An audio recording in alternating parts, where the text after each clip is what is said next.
This was a major victory for the prosecution. This is a very, very difficult case.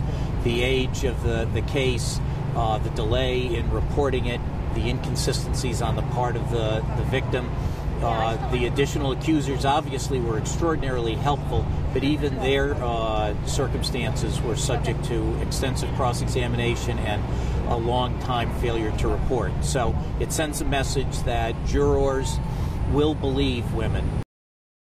I think the status quo has been changed not only by the Me Too movement, but now really the first major case in which a woman who delayed reporting and who had the inconsistencies that can happen when a psyche is damaged by sexual assault give rise to reasons why some might inherently want to disbelieve, but when they're given the reasons why women delay, why the women have difficulty recalling certain facts, that can turn them around. And this case was extraordinary in that the prosecution presented really compelling expert testimony as to the behaviors of victims of sexual assault, the fact that they were able to produce other victims of this defendant who provided compelling testimony, and were able to convince the trial judge that it was appropriate to present that case to the jury.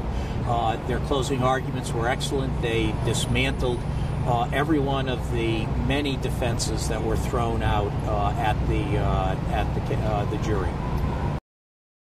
From a practical perspective, given the severity of these crimes, given the fact that there's been a conviction on all three of these felonies, I would expect that the trial judge would be using the word years rather than months in his sentence, even for an 80-year-old man. Pennsylvania actually has one of the most sophisticated state correctional systems in dealing with elderly inmates, because we're one of the few states that have life without parole. Therefore, we have a significant aging prison population.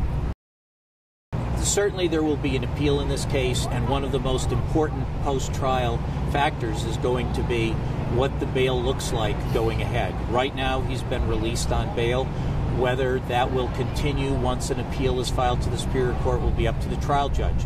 And especially after he's sentenced, he has an even greater incentive to flee, and there were certainly fireworks in the courtroom when that was discussed at the conclusion of these proceedings.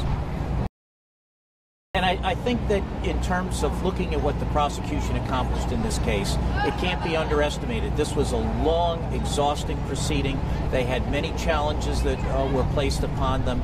And trying a case like this in the midst of the public scrutiny is a very difficult process. And I think what they accomplished is very significant.